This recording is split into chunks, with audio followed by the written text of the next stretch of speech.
Thank you very much. I was told to, for about this sort of the speed round, I think, here to kind of give you a sense of what we're doing in about 5 minutes, just sort of give some ideas about why it is that I'm excited about shared solar, particularly from a New York City perspective. So I'm gonna stick to my time there.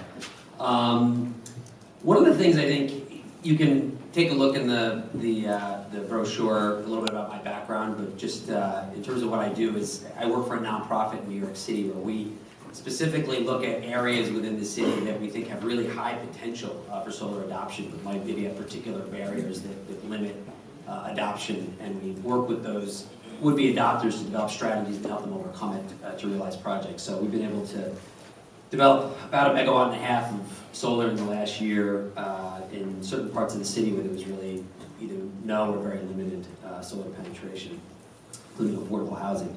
So I just want to kind of introduce one theme, I think, that may follow well from Chris's presentation. The thing that makes me really excited about shared solar, and particularly in New York City because of some of the limitations we face, is that the regulation that we now have does not prescribe a particular model or even a limited set of models. It is actually quite wide open in terms of who can be a project sponsor, the size of projects, how they can be owned, and how they can be financed. And I think that that's really key for uptake and for innovation in this area. I think we know there's, within the sort of social science studies of innovation across the board, we know that new innovations are likely to spread if they can actually be subverted or tweaked or changed a little bit by would-be adopters. So I think we have a good regulation, and that's particularly important in New York City. How many folks here are from New York City? Coming up here. Okay, we got a few of us here. So we know large parts of New York City are really areas where the solar industry does not really, they're certainly they opt out of. It's perceived as having very high barriers, high costs, and that certainly is the case for shared solar. I think the kind of model maybe that was considered when we thought of shared solar for New York State really resembles more of what we've seen in some other states and what's already been talked about, and that may actually wind up prevailing up here upstate, but large arrays that are installed on low-cost properties. And, you know, there are no low-cost properties in New York City. There are no wide open spaces. And even big spaces, big roofs in New York, it's such a if you ever just pause and listen in New York, you can hear a jackhammer somewhere in the offing.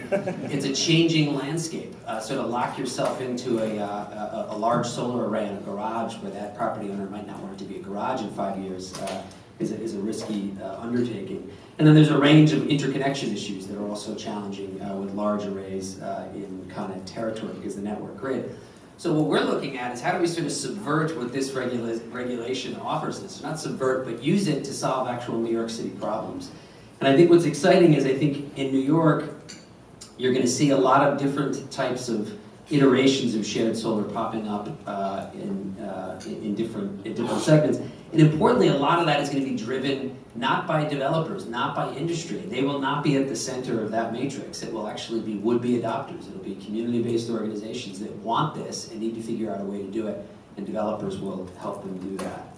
So I'll just give you one example in 60 seconds that I think illustrates this. If you just sort of hold it up against what we could call a conventional shared solar model. One of the groups that we're working with, some people might be familiar with cooperative housing in New York, is a very common form of housing. I live in a co-op.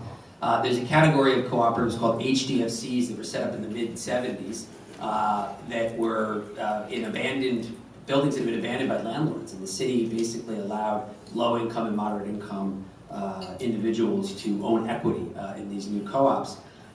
Net metering itself actually can be traced back to HDFCs. It was an HDFC in 1978 that sued Con Edison to be able to put excess wind electricity back onto the grid. They won that case, and that's actually the basis for net metering. So interesting property types. What we're looking at doing with groups of HDFCs that are often grouped together is to install solar systems on their roofs. A lot of you know in New York City there's very restricted fire codes that limit system size. So we're looking at elevated canopy-based systems that allow co-ops to maximize solar on their roof space. And then individual shareholders would then be able to subscribe to those little plots on their roof.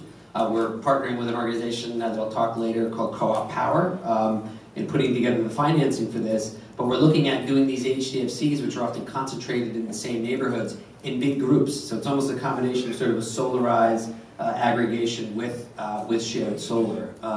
This is not a model that's being pushed by developers, by industry. It's one that was inspired by the co-ops themselves. These are also neighborhoods where there's abundant numbers of community gardens, some of you might know, on the Lower East Side, for instance. They look at that as their sort of point of reference, the way that they create these shared gardens in the middle of the city. They want to do these on the roofs for solar. So that's just a point of contrast, and I'll leave it there. That sort of species of shared solar looks a hell of a lot different from what we normally think about, and I think we should encourage that. We should really look at the latent creative potential that we get with shared solar rather than just following one or two models. Let's really take this thing and make models that actually fit the communities that we want to live in. So, thank you.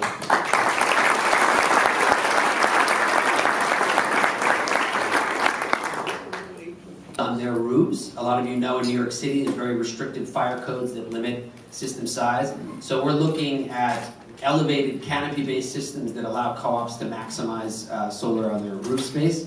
And then individual shareholders would then be able to subscribe to those little plots on their roof. We're partnering with an organization that I'll talk later called Co-op Power in putting together the financing for this. But we're looking at doing these HDFCs, which are often concentrated in the same neighborhoods, in big groups. So it's almost a combination of sort of a solarized aggregation with shared solar.